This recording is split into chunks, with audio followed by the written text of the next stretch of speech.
So I'm just making another video, but I restarted the stream so it would segment differently. Anyway, I'm gonna quickly go over the Orthodox opening, or the way I heard it earlier today was the 4-4 point. That might have looked weird with the I don't know if it's something, but with the 4-4 point and Shamari in the bottom right. So basically, this is a really well-balanced opening. It hasn't been played a lot recently. It kind of had a resurgence for a little bit, but then the High Chinese, I guess, became more popular. It fell out of favor for a little while because people weren't sure how to deal with it, but it was played a lot, so pros didn't want to play it anymore, I guess. And also the variations kind of like you'd get these like 60 move openings, maybe 60 moves, 40 to 50, 60 moves that were like all exactly the same, like 10, like not hundreds, but maybe 50 games or something, maybe hundreds of games, I don't know, that were all like exactly the same opening. So anyway, I'm just going to quickly go over a couple variations, particularly the ones that a lot of maybe single-digit Q players, definitely probably double-digit Q players, but single-digit Q players, even low dom players, play a lot.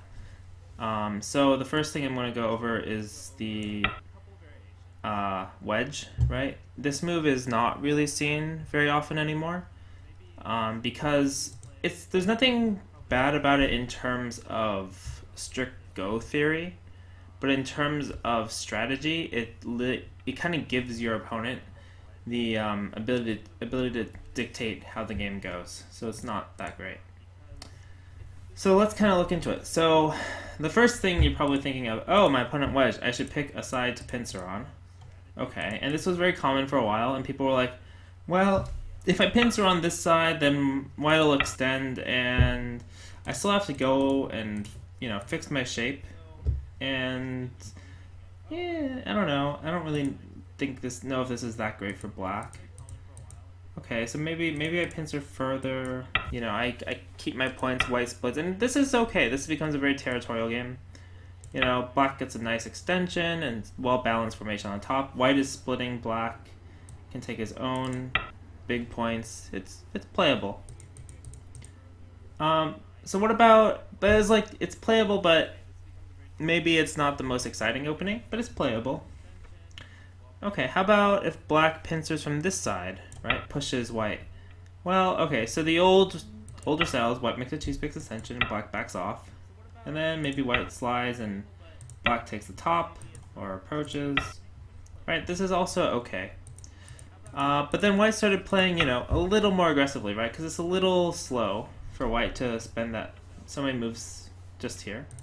And, black doesn't want to let white, if black extends, this kind of formation is very comfortable for white. It's very solid, has quite a fair number of points. Just, and you can do a lot with this shape. You could, later invade. Black still owes a move at the top.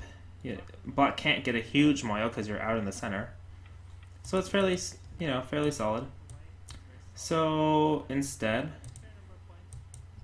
what about splitting, right? Just jump, split white. You could split white here, but white might treat this stone lightly, right? If you give it up kind of like a normal Joseki, then, well, first off, if white jumps, then this is kind of bad Aji. White also still has a lot of Aji by coming in here, or by attaching here to use this stone. So it's not so great to jump in later. So usually black would jump in right away. And there are a couple variations here. The most common is for white to jump. It's also not impossible for white to settle here, but it's a little bit passive, right? If black backs off, white takes the stone.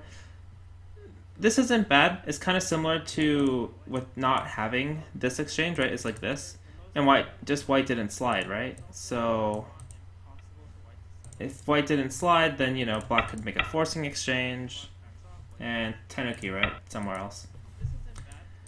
Black doesn't even need to make the forcing exchange, right? It's a okay shape in black. This exchange isn't bad for black. It's not maybe not great for black, but it's not bad for black because white's responding inside of his or her own territory. So that's all fine. So usually white will jump because the other way is a little bit passive, but it's not impossible, it's just passive. Black jumps and white slides. Typically black does not answer here. If black answers, then this is also a very good shape for white. It's almost the same as the other shape, but now, right, with the stone here for white. But now white's further out, but a little bit of bad agi, but it's still okay. Usually this is, black thinks this is giving away too much to white. So black comes here, white pushes, right, doesn't want to give up the stone. If you give up this stone, it becomes, like, if you just take the corner, black will just take the stone. Like, you can attack these and it's fine. This is playable too. But this is a really big loss because black has very strong position. You know, the influence covers like a quarter of the board and a lot of points. So it's, you know, even though black might have a weak group here, you have to settle. It's not so difficult. Alternatively, you can see, although usually black also, because this move is also very annoying, the 3-3 point, black will play a low response to the jump, so that after the slide, if white plays, whoops, here, and black responds, then it's less severe, right? If this move is higher, if it's higher like this, white can come under, but if it's like this, white can't come as far in, and black has a stable base. So this is more common. And usually this is what happens. Then white pushes, black jumps, and white pushes again, and black plays here to make shape. Typically, next white will turn. These are the weak stones for white. These stones, they could get sealed in, but white has a base in the corner, so it's not bad. Like, even if you're sealed in, you're not going to die, right? And getting this turn to jump here is actually really big because now black can't develop a moyo from the bottom right anymore. He kind of has some influence here, but it's not a moyo yet, so it's still pretty okay. Whoops. So generally, this is where the joseki starts kind of like this whole board is kind of like a whole board joseki almost. It comes up a lot. And I think the consensus is this is playable, but usually white doesn't mind playing like this, or black doesn't mind playing like this because this group is still kind of weak. So usually black will answer, and then white jumps out, and it's not bad for black at all, or for white at all. White split black's position, but black has a lot of points. Usually black, this group, the weaknesses will be annoying later. And black has Sente next. So it's not bad for white, but it's a little bit better for black.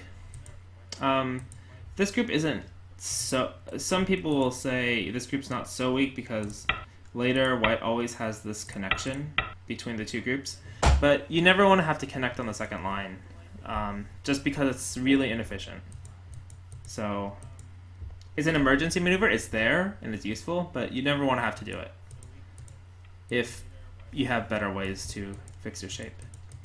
Okay, so we looked at both ways black can push white, and they both kind of seem a little like they're okay.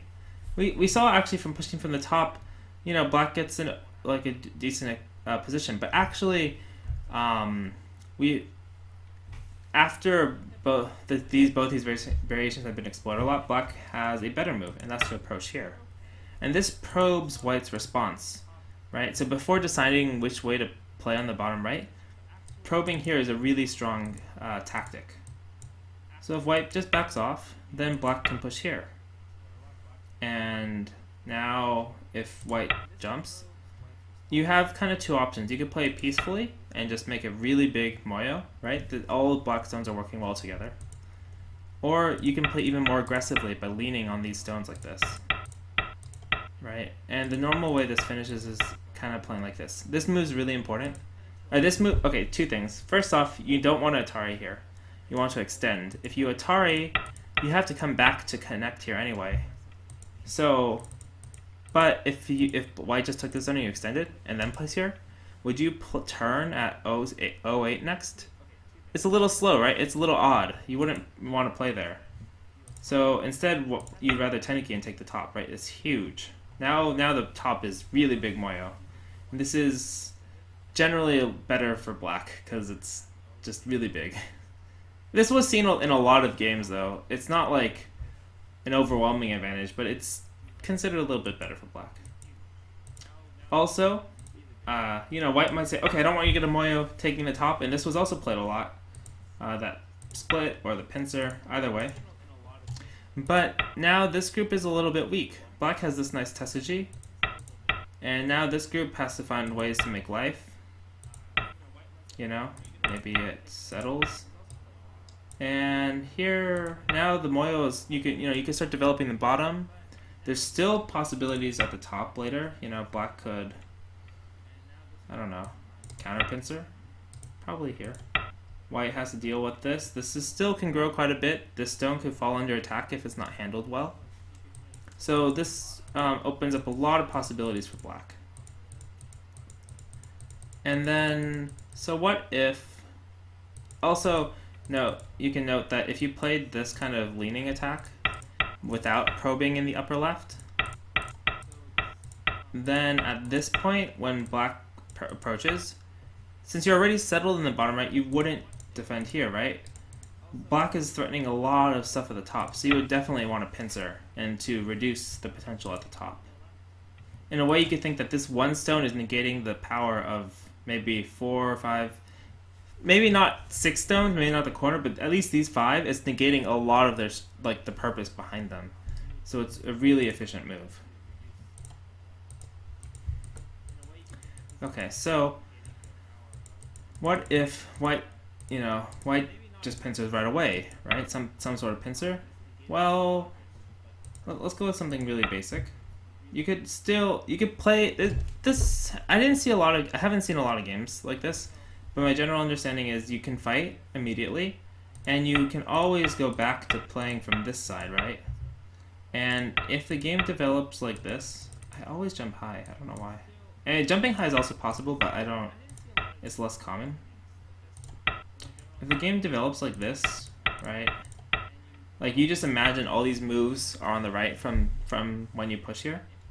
Then when you play the Joseki in the upper left, it can work really well with black, right? For black, because you have, stones here already. You kind of imagine if you played the order out, it'd kind of turn into that. So for all these reasons, it's very uncommon now in professional games to ever play the R10 stone, the wedge, against the Orthodox. But you have to be really, there's one thing to really take into consideration. This is the Orthodox against Nirensei, the two star point opening. You could imagine, or not imagine, you can see openings where white plays like this, out there, right? And plays like Mukai Komoku, right? Facing 3-4 points. And now wedging is not so bad. Why? Because black doesn't have an approach in the upper left. Black could approach here, but this is a really bad exchange. It's also not like you could really Tenuki here. Like, you could harass the stone, white might just go after this stone. It's a lot heavier to play against the 3-4 point than against the 4-4 point. So you have to be really careful with your consideration. I'm not going to go into this opening too much. Personally, I'll just say what I prefer. I personally prefer to play a high approach here. Or a low approach here. Either way. That's what I prefer. But it's by no means the best move, and I just wanted to bring up the point that you have to be careful of what, if you have this kind of probe tactic or not when you're deciding. You can't just say the wedge is always bad, it's just that it happens to be bad against the 2 star points. Okay, so back to the star point one. Now what you probably see, the way professionals decided to play instead of the wedge is to approach not there, here. And it's kind of the same. It's kind of like saying, well, I wedged, black pushed me, and then I went here, so why don't I skip these 2 exchanges and just play here? And the most common way that professionals play now is to back off. White will slide. White could also, this is also not uncommon, to make the 2-space extension. If black kicks, then you can hanef as a good exchange and then split the side. And now this kind of split is a lot more solid. Black doesn't have as many forcing moves against it. It has a lot of breathing room. Of course, you're giving up more points in the upper right, but it's also like quite feasible way to play. But the much more common way is for white to slide. And then black has two choices, although one of them is kind of fallen out of favor. The one that was really popular for a while was for black to attach here. This is aiming at developing territory on the right-hand side. I'm not going to go too much into it now because it's a really complicated joseki and it could probably take a video by itself. But yeah, this was a very popular way. However, nowadays the most popular way is to approach here. And the idea is the same. Black wants to aim at a pincer here. So if you play the normal joseki, lagging a little, then white usually will play a ladder breaker and then play here.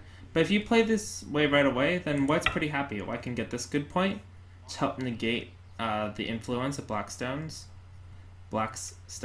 and white is moving around the board pretty quickly and with much better direction than black.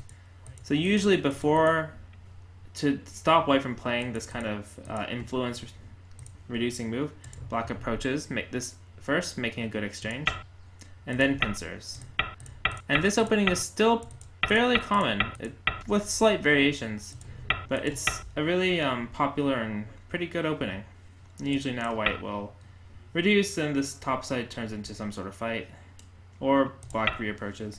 There's a lot of ways it goes from here, but generally up to here is considered joseki, like a whole board joseki, and it's a pretty even result for both.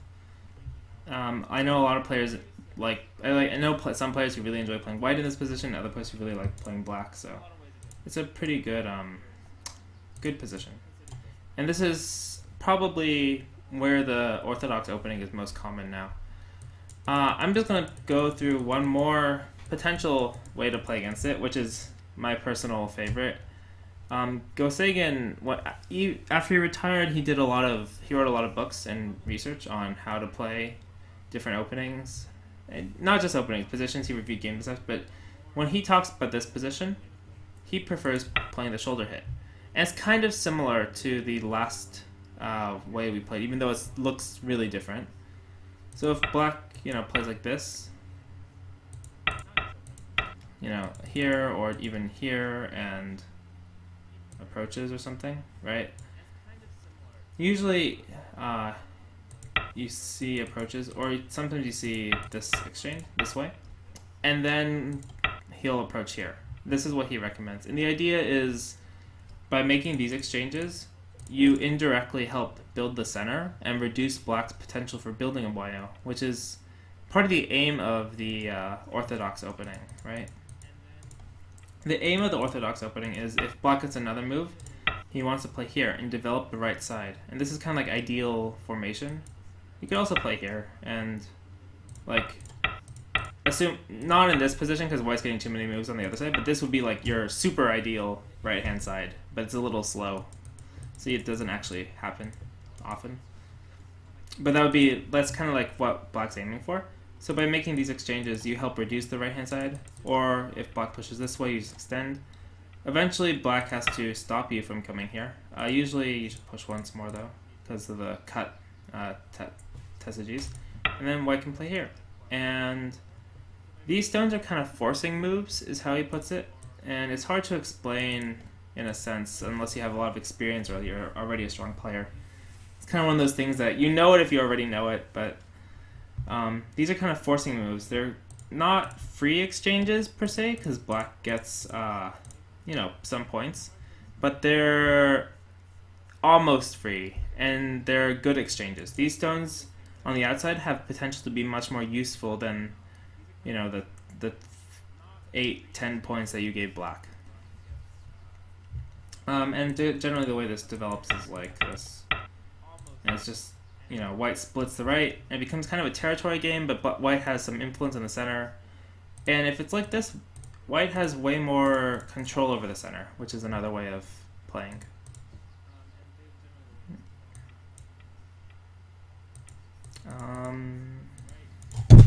Oh, sorry.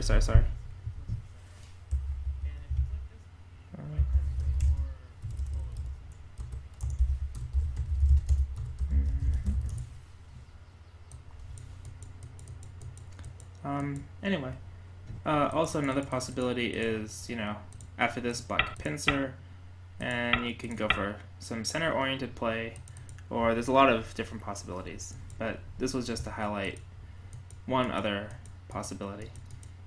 Okay, anyway, thank you for watching. I hope this was kind of informative or useful. If you don't know a lot of variations, it can give you some foundation for what to play or the idea behind how to play. It also, I think, can give you some idea like how to adapt to openings that you don't like or are uncomfortable with, such as the probe in the upper left, or like ways to take advantage of the position. Yeah, but I hope it was informative and helpful, so I will see you all next time, and yeah, bye.